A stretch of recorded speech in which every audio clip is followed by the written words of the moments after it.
Welcome to the 43rd installment of ESPN Honolulu Fan Friday Talk Story. I'm your host, Tiff Wells. With me today for the first half of our talk story, she's a four-time all-conference selection, the UH's single season and the career home run record holder, former center fielder from Rainbow Wahine softball, then Kelly Majam, now Kelly Elms. Kelly, welcome to Talk Story. Thank you. I'm so excited to be here. We're so excited to have you with us. Now, first off, you graduated. We're going to go all the way back to 2013. UH fans want to know, where has life taken you since? Yeah, I graduated from UH in 2013. Josh and I got married a month after that. And then we moved to Hawaii and stayed in Hawaii. We're both from California. So we got married in California, and then we came out here, and we've been living here ever since. And we now have 4 crazy kids, and we're having a blast. Now, you have 4 kids, like you said, but you also have 3 sisters. Yes. Who's the best athlete in the family? And in your guys' heyday, who could hit the ball the farthest? Ooh, that's a good question. Well, all 4 of us, I'm the second of 4. All 4 of us played D1 softball. And I don't know if you could say who was the best. I mean, I don't know if I wanted to say that. That's No, we had a lot of competition growing up. Since I was the second, I played with my older sister Allison and my younger sister Mari. Either 1 year I was up, 1 year I was down with my sister, and then Gracie is our youngest, and I'm 6 years older than her. So we had a lot of competition with each other, but I think that made us better. We had built-in teammates that we could practice with. I was always on a team with one of my sisters, and I think that's one of the reasons we were all 4 really good. Now, you mentioned Allison. Let's see if I can get this right. She went to Colorado State. Mm-hmm. Mari went to Northwestern. You actually played in a tournament, I believe, against Mari when she was at Northwestern. Was it tough for your folks to follow everyone when, say, you're playing at Hawaii, one's playing at Colorado State, one's playing at Northwestern? How did you follow your sisters, and how did your parents keep track of your folks' progress during your college days? That's a good question. Back then, there wasn't as much TV coverage for all of our games as there is now. And so it was mostly just stats, right? You followed the stats. UH probably had the most TV coverage. And then once my sister, at the end of her Northwestern career, the Big Ten started to have a lot more games on TV. And so we could watch that way. But we were all in different time zones. So it was pretty difficult for my parents. My parents were in California. And so they would stay up late to watch UH games. They would wake up early to watch the Northwestern games. And then my baby sister, she played 3 years at Ole Miss and 1 year at Long Beach State. And so once my baby sister transferred to Long Beach State, that was the first time anyone was close to home. And so my parents got to see almost every single one of her games. And that was the first time they could actually go see every single one. When I was a senior was the first year that UH was in the Big West. And so that was the first year we went to California quite a bit. And so my parents were able to travel to those games. But overall, it was tough for them to track. Where is everybody? What time zone are they in? What time is it there? Now, you played and started every single game of your Rainbow Wahine career. It's 232 career starts. Did you always play the outfield growing up? I always played center field, but I actually pitched for my whole career prior to UH. I came to UH having the shot at pitching, and I didn't really want to. And Coach Bob was okay with that after a semester. We both agreed it was fine that I didn't pitch in college. But yeah, I played both. And because I was a lefty and short, I was pretty small growing up. I never played the infield. So I only pitched, and then I started playing the outfield when I was 8, 9 years old. So I played it for a long time. Take us through your recruiting process and what factors led you to pick Hawaii, because like you said, you are born and raised in California. Yeah, so I was pretty heavily recruited in my 10th grade, sophomore year of high school. And so I was getting a lot of emails and brochures. Back then. They would send you things in the mail, right? And so I was getting a lot of interest. But as a 10th grader, I just wasn't ready to commit my college career yet. Back then, when I was getting recruited, girls were getting they were verbal, saying they were going to go to college as freshmen, as sophomores in high school. And for me, I just wasn't ready for that. I wasn't ready to make that big of a commitment. And so by the time my senior year rolled around, a lot of the SEC schools were already full. Pac-12 schools were already full of their scholarships. And so, but Coach Bob at UH, he stuck around. He waited for me. He said it was fine, and he waited. And so by the time I was the end of my senior year of high school, I was able to go on my official visit. So I came out here to Hawaii, and that was the only official visit I took. And I decided to commit after my visit. I loved the culture. I loved the weather. And the year prior to me coming on my visit, they had played at Tennessee in the Super Regional. And one of my goals going into college was I wanted to play for a school that was going to go to the World Series. And because they had just played at the Supers, I knew there was a lot of potential for UH in the future. And thankfully that happened. Thankfully, World Series. Yes, and we'll talk more about that 2010 trip to OKC in just a bit. Now, you medically redshirted in 2009. Let's go back to 2010. Let's see if you remember this date, February 11th, and it's a game against McNeese State. What do you remember about your first ever collegiate start? Ooh, I'm pretty sure I didn't play my best. I was nervous. You can let me know if I don't think I got a hit until maybe the second or third game of the tournament, something like that. But I was really excited. I was thankful to get to start. And not very many people get to start as a freshman. And so I was really excited. And I was a redshirt freshman, but still a freshman nonetheless. And I was very nervous. Thinking back on those days, I can remember how dim the lights were at Rainbow Wahine softball stadium. They got new lights. They have a new stadium now. It's super bright and amazing. And I remember back then in 2010, it was really dim, right? So when I'm playing center field, they had to turn the tennis court lights on behind me. In order for the field to get a little bit more brighter, they would turn the tennis court lights on. And so I can picture myself at center field, a little dim. I didn't hit my best. I eventually hit better at the end of that tournament. Now, like you said, that next day against Texas A&M Corpus Christi, your first career hit, coincidence, ironic, it was a home run.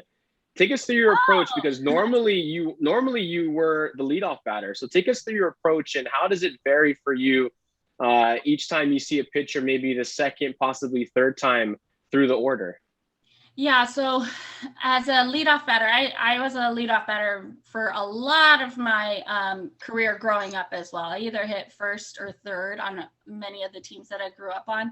And so as a leadoff batter, my mentality was never to hit a home run or anything like that. It was more just to get on base. As the leadoff batter, your job is to set the table and get on base. And set the table just means you are the first person that the other team gets to see, and you are setting the tempo for the offense of your team. You're setting the aggressiveness of your team. And so that was my whole role. And so I got a lot of walks throughout my career just because that was my mentality. I just wanted to get on base. And also show too that as a Rainbow Wahine, we were aggressive hitters, and we wanted to attack and hit the ball hard. And so that was my mentality going into the box at UH.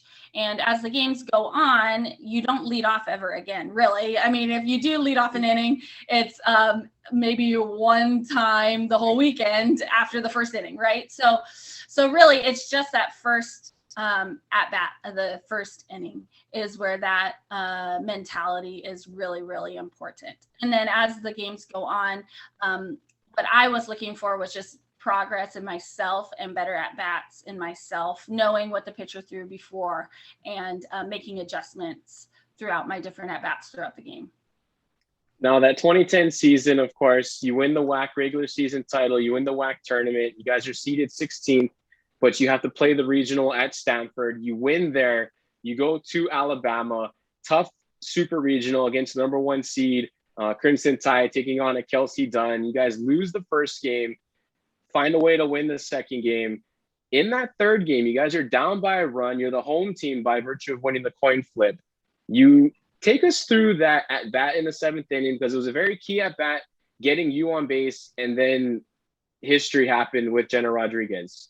Right. So I ended up leading off that 7th inning, and we came off the field at the the top of the 7th, right? And we knew that we would have one last shot at winning the game or scoring a run and tying it. And so we all had the mentality that we were going to be able to do this. It wasn't out of reach. We knew that we were capable of coming back. And so I was leading off that inning. And so, like I said, my mentality is just to get on base. And so I saw a lot of pitches that at bat at the bottom of the 7th. The last pitch, I think it was 3-2, and she threw a changeup. And I wasn't expecting a changeup, but thankfully it was a ball. And so I did end up walking and getting on base. And as I'm rounding the bases during the home run, I just had so many flashbacks of watching the World Series, so much excitement and relief that a dream was finally coming true, that we'd get to go to the World Series. It's pretty cool.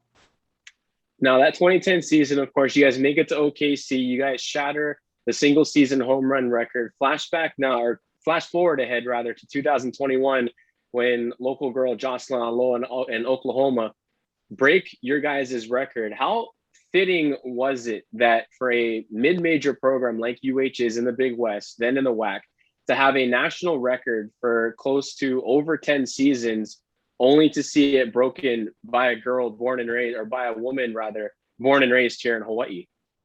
Amazing, right? Oh my gosh, like poetry. So watching that World Series this year, knowing they were getting close, they kind of were mentioning Hawaii a lot, which was really fun.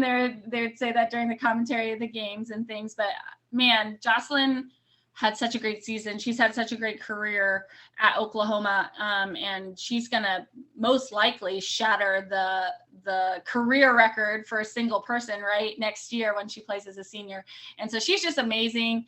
And for Hawaii, we can have pride in both stances that UH held that record for so long, and that we can have pride in Jocelyn Alo being such a great person for us to look towards as she plays at Oklahoma.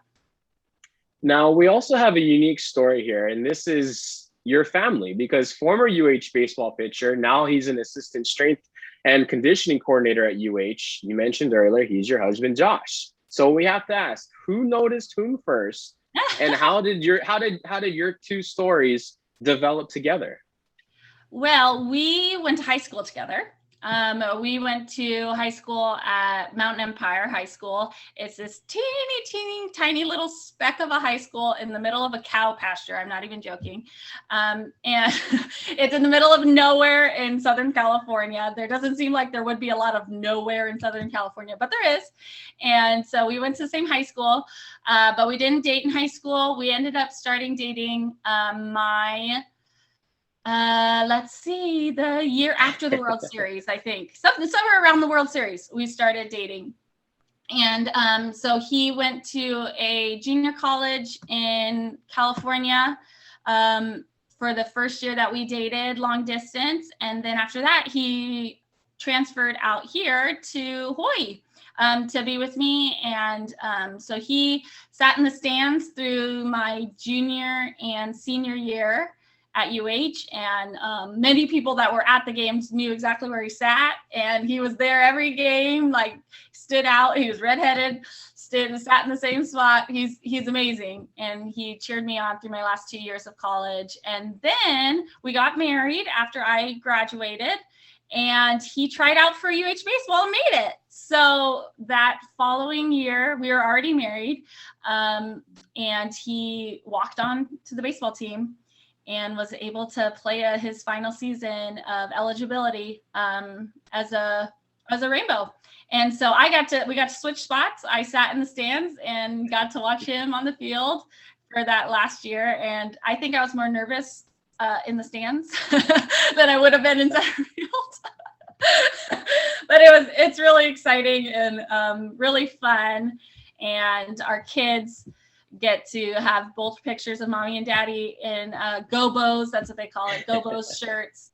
And so it's really cool. And now that he is a strength coach at UH, and that took many years for him to get to the status that he is now through interning and then GA, grad assistant, and then he got hired full time. And so being an alumni, both of us, it's really special. And I spend so many hours in the place that he works now. And it's really, really cool. Yeah. Now, we know there's a lot of cheering when you watched him play baseball and he watched you play softball, but scrolling through your Instagram page, we know that you're a very big fan of the Olympics. So what's the one sport that you're watching that you're going to be cheering for Team USA, or any of maybe your former teammates, maybe a Kaya Ponderby during the softball competition? What's the one sport in the Olympics that you're tuned into? Well, obviously it was softball. And actually, so this is the first time softball was back in the Olympics in 13 years, which was amazing. I got to cheer on former teammates. Yeah, Kaya Parnaby and Claire Warwick. I played with Claire Warwick my freshman year. And so they are both on the Australian national team. And I believe they came in 4th, which is amazing. And so cool to have teammates in the Olympics, and also get to watch our sport again at the Olympics, and have young girls be able to look up to that, want to be there, and hopefully in years to come, Olympics to come, softball will be back. But let's see, other sports that I love to watch. I love to watch swimming, and there was the 17-year-old from Alaska that just won a gold medal, and seeing all of her high school friends cheering in it looked like their gym or something back home in Alaska. That was amazing. And I like watching the diving. All the stuff you never get to see is really cool. I just enjoy the Olympics. I love sports.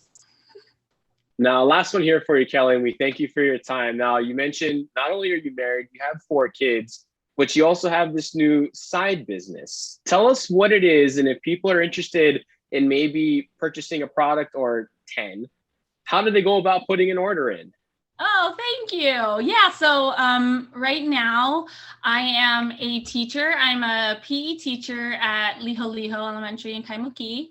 And so that is my full-time job. And then, and we start school in just a little while, a couple days. And so I'll be going back to work. But I also have a side hustle, which is called Craft the Night Away. That is the name of my shop. You can look me up on Etsy. I paint doormats. So I have a bunch of Aloha designs and House It designs that I hand paint. It's called Craft the Night Away because I have no other time to do it except for at night. So I'm doing it. I'm crafting my night away as everyone else is sleeping. And yeah, so they can look up my Instagram, which is Craft the Night Away. I sell mostly doormats. I have some crocheted stuff as well. And then my shop is on Etsy. So they can search Craft the Night Away Co. on Etsy. And yeah, you can put in an order. That'd be awesome. We'll have to do that, Kelly. This has been so much fun. We really appreciate the time you've given us today. Thank you again so much. Thank you, Tiff. All right, we do need to take a break right here. Thanks again, Kelly. But when we come back, we'll be joined by a former UH baseball pitcher, the current assistant strength and conditioning coach coordinator that is at UH, as well as Kelly's husband, Josh Elms. For Kelly Majam, I'm Tiff Wells. You're listening to ESPN the Honolulu Fan Friday Talk Story.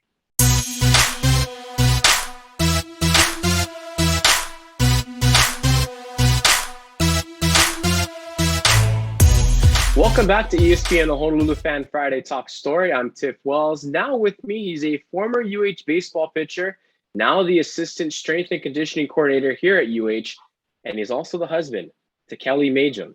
Josh Elms. Josh, welcome to Talk Story. What's up, Tiff? Thanks for having me, man. Thanks for joining us. Now, first off, we know by the UH bio, you're the youngest of four. You have two older brothers and one older sister. How competitive was everybody, and how did that help you growing up athletic-wise? My brothers were pretty competitive. They, it's funny, they were more competitive with different things. I liked baseball and they liked dirt bikes. Not that I didn't like dirt bikes, but I was quite a few years younger than them, so didn't do my best keeping up with them when they were out there jumping and things like that. But typical brother stuff, arguing, fighting, wrestling, punching, all that kind of stuff. I think I actually was the most competitive with my sister because she was the closest in age. So we would go at it from time to time. Was it always baseball, or were there other sports you played growing up? Baseball was the first one and the longest. But when I got to high school, I started playing basketball and football as well. And I actually really, really fell in love with basketball. Like I really, really enjoyed the pace of the game, and obviously a lot faster than baseball is. And you can't blink before something happens in the next play. But really, really fell in love with basketball, and I actually pursued football first at the college level. I went to Azusa Pacific University and played for 1 year there, actually under Coach Santa Cruz, who's our D coordinator here now at UH. Funny enough, so small world, but. Yeah, kind of chased all three. Very small world. Now, how did being a not even a multi-sport athlete, a tri-sport athlete, how did that help your athletic career? I think it's huge. I think especially at a young age, the more broad your base of athletic ability that you build, the better off you're going to be in the short term in the long term, when you do finally emphasize one sport over the others. I think there's a lot of benefit. You see guys in the NFL that didn't play football in college, but they played basketball, and now they're an all-pro tight end. And I think there's so much carryover between sports that we don't really appreciate when we specialize early on. I think I would always recommend playing multiple sports, no matter what, even from just breaking up the monotony of chasing a baseball career year round. Play basketball in the winter. Why not? Just if nothing else, to have something different to do. Now, as we look at your UH bio, let's see if I can get everything right here, because there's a lot of accolades you received. 4-time all-conference selection in baseball, second-team all-state as well, in addition to being the athlete of the year your senior year in high school. Did you have much interest from colleges in sports? Not from baseball. I think I was on the radar of one scout, and it was because he was watching one of my teammates. So not really baseball. I got the typical spam mail letters from universities for football, but I went to an extremely small school. My graduating class was like 85 people. So we were in a league with a lot of small, talented schools, but smaller. Not so many on the radar with the college scouts, but. And then the other thing I think that set me back a little bit as far as the recruiting is I never played travel ball for any of the sports. I just played for my high school teams and stuff. But, in the long run, it worked out. So I know Kelly had a much different high school career than I did, where she was traveling around all the time and stuff. But we ended up in the same place, I guess. Now, you mentioned Azusa Pacific, but somewhere in there was also Southwestern College over in Chula Vista. So how did you hear about them? And what led you to going to play there? I actually had a guy that was a little bit older than me from my high school, who was like the local baseball legend, that everyone respected growing up. And he actually went there for 2 years, and then he went on to play at Point Loma Nazarene and played really well there, and got a lot of exposure at Southwestern, but chose to stay closer to home, closer to family. But They just have a really good baseball reputation. You know, they're competing for Final Four in California almost every year. They had at the time, they had a coach that had been there for, his nickname was 40 because he had been there for 40 years. But just had a really good reputation for baseball. It was relatively close to home. And, you know, that was the avenue that I wanted to go. I knew once I transferred from Azusa that football was going to be in the past and I was going to try and pursue baseball. So I figured that was going to be kind of set me up for the best opportunity going down the road. Now we're here for a lot of, you know, basketball players and baseball players. Sometimes they do take that JUCO route, and it's not really made public for a lot of us as fans to follow, you know, that direction from high school to JUCO to whichever Division I or Division II or Division III school they go to. But describe what it is like playing junior college baseball. You know what? I loved it. It was a really, really good year that I was there. I would say that people don't appreciate the value that there is there and the talent that there is at junior college. And there's people at junior colleges for all sorts of different reasons. You know, my reason was we ran into some financial trouble and I needed to save some money. There was people that didn't have the grades, but had the talent.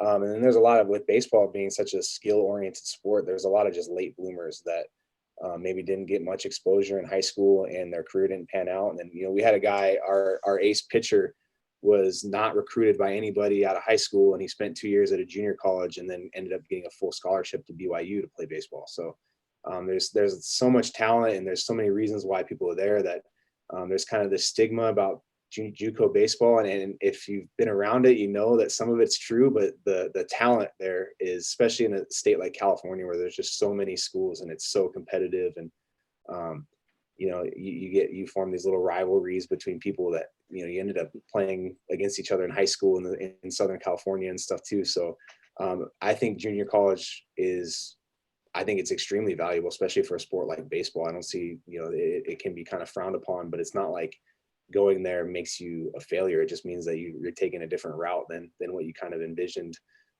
going out from high school. But I loved my time at Southwestern. I wouldn't change it for anything. And then after Southwestern, you came to UH, you transferred in 2013, and you walked on. You had a walk-on tryout with then head coach Mike Trapasso. Describe your walk-on tryout for us.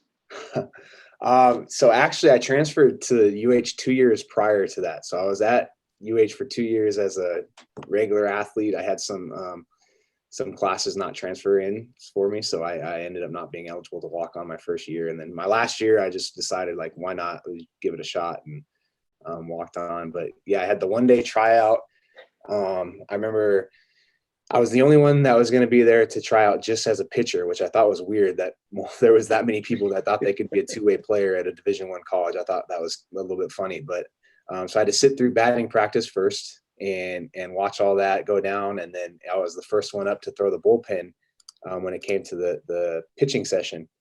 And I was so nervous that my first pitch ended up at least 6-7 feet over the catcher's head and hit the net behind it. Luckily, they had a net backstop behind the bullpen catcher and hit the net behind that. And then everyone kind of just had a little laugh about it. And then I was like, okay, like, first time throwing off a mound in 2 years, we got it over with. Let's lock in here. And then, you know, I ended up actually throwing a really good bullpen. And I think the adrenaline and the nerves probably helped a little bit on the velocity side of things. But I ended up getting invited back for an extended tryout. So he kept me around for another 2 weeks, and I got to throw live to in the inter squad scrimmages and things. And then after 2 weeks, he pulled me aside at the end of a scrimmage after I'd just thrown. And I was like, all right, this is it. Like, I'm probably done here. And he was like, all right, well, we're going to just add you to the active roster. So be back tomorrow. And I was just like, whoa, okay, that's it. Like, I made it. And it was fun because it was like my dad's dream, right, for me to play college baseball. And I didn't tell him at all that I was walking onto the team. And then so I got to call him that next day and I was like, hey, Dad, I've just had like a month-long tryout with the baseball team and I made it. So, like, first game is this date. So buy a ticket out. We're playing Oregon. I'll see you there. And so it was really cool. It was a fun experience. But yeah, it was probably not the route that I envisioned coming out of high school. But like I said, I wouldn't change it. As we look at the stats from that 2014 season, 8 appearances, a 3.60 ERA, you had 8 walks, 6 strikeouts scattered over 10 innings. but maybe the most memorable performance. Let's see if you remember this. February 21st, 2014. It was a 3-inning outing for you against Albany, and you got the save. Yeah. What do you remember about that game? I just remember Jared Arakawa pitching, and he was kind of coming back off of surgery in the off season, and he pitched really, really well. And I was like, well, he's got a shutout going, so don't screw this up. and honestly, being a little bit surprised each inning that I came back in the dugout and there was nobody warming up in the bullpen, and it was going to be my turn to go back out for the next inning. And because up to that point, I had only thrown an inning at a time or so, and so to be trusted to secure that was pretty cool. It was a fun experience, and I'm glad I didn't ruin Jarrett's win, because I mean he went through a lot to get back for that season. So, and he was an awesome guy. So it was fun. It was fun to be able to be a part of that game for him. Now, not only were you on the baseball team, but you were also an intern as a professional strength and conditioning intern here at UH. How did you manage both at the same time? Yeah, so I actually came in as an intern right at the end of season. So during that point the school was done and stuff. So it was a lot more mellow. So that balanced it out a lot. And then obviously just with Tommy, my boss, being the baseball strength coach, he obviously knew our schedule and what was going on and all that. So he was really flexible working around that. And but I knew that baseball was coming to a close, and I wasn't planning on trying to pursue anything after college. And as an athlete here at UH, I really fell in love with the weight room and the atmosphere and the team atmosphere and all that, and the bonding that goes on in there. So I just knew that was what I wanted to pursue. So I had talked to Coach Heffernan, Tommy, my boss, and asked him if I could get involved that way. And he was supportive of it. And I'm glad I was able to get in when I was, because I was at the time for strength conditioning and in that terms was pretty young for the profession. So I was really, really fortunate to be able to get in when I did. Now, the family dynamic, of course, you have 4 kids, but also your wife, a legendary softball player, of course, Kelly Majam. But in the kitchen, who's the better cook, you or Kelly? Ooh, I think Kelly specializes. She has a handful of things that she makes really, really well. I'm more willing to explore and try new things, and it doesn't always turn out the best. But I would say if we're cooking indoors, she's better. If we're cooking outdoors on the grill, that's my realm where I where I belong. At UH, as one of the strength and conditioning coordinators, what sports are you directly involved with? So I have the national champs, men's volleyball. I am the strength coach for the UH baseball for the pitchers, for the Wahine soccer, and I also help out with football. You mentioned men's volleyball. You got to fly to Columbus. You were at the Covelli Center for that national championship match. To watch that game live, to see the last few points, you know that they're going to win the title. What did it mean to you, not only as an alum of this school, but also to be directly involved with a program that went on to win a national championship? Yeah, I think as an alumni, anytime you see UH on a big stage like that, where they're getting recognition, is always really special. And you have people, family members and friends on the mainland watching and texting and talking, oh, it's your school. And they don't even know that I work with the team, but they're just saying, oh, I'm seeing your men's volleyball team on national TV. But to see that team specifically win, and that was my 4th year overseeing men's volleyball. So I'd seen, like Gage Worsley since his freshman year come up and grow and work through. And I'd had Rado and Pat and Colton and those guys for 4 years. So just to see all that 4 years worth of hard work. And the fact that they came back for their senior year and came back and won it, like it's like something out of a movie. It was unreal to be a part of. And as far as just that team, like their work ethic and the amount of time that they put into it with just the weight room, not even including practice and open gym hours, their work ethic, I would say I would put them up against any other team any day of the week. Like they buy into everything. There's a team culture where there's no slacking. They're not going to accept anything less than excellence on the team. And I mean, it showed. Like the year before that, we lost to BYU, and we weren't going to lose to them this time around. So that culture showed in the long run. Now, your office is in the athletic complex. What kind of buzz do you hear around not just the football players, but just athletes in general with the expansion the retrofitting rather of the Clarence TC Ching complex to have home football games here in the fall. And how do you feel that's going to help attract more student athletes to come and watch football games for the next few years? Yeah.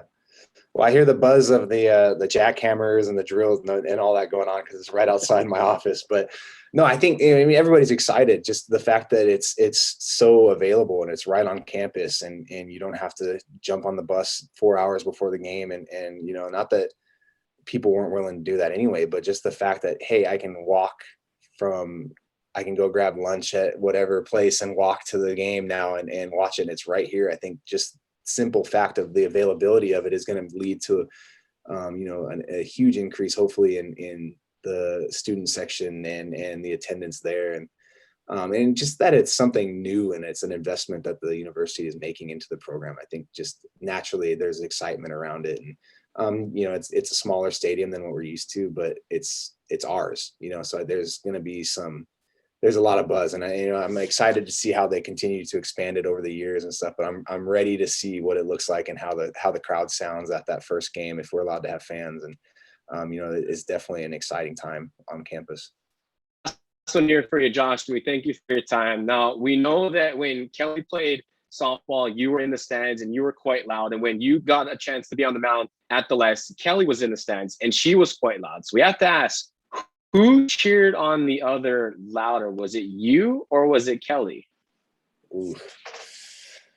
I think I might have been the loudest when it came time to cheer, but I think Kelly was the most nervous. She gets nervous when it's not her on the field. And I don't know if that's because she cared about me or if she didn't trust my, if I wasn't the All-American, she didn't trust my ability on the field or not. But yeah, I remember her saying all the time she would be more nervous for my games than she was for her own. But you know, I think that's natural. You have control over yours. So I don't see Kelly being super loud. You know, she's more of an internal person. So it is probably me. I had more to cheer for. She was an All-American. Josh, Josh, this has been so much fun. We appreciate the time you've given us today. Thank you so much again for joining us. Yeah. Thanks again for having me on. Appreciate it. For Josh, as well as for Kelly, as well as the rest of us here at ESPN Honolulu, I'm Tifo saying thank you so much for joining us here on the 43rd edition of ESPN Honolulu Fan Friday Talk Story. Until next time, wear that mask, stay safe, and be socially distant.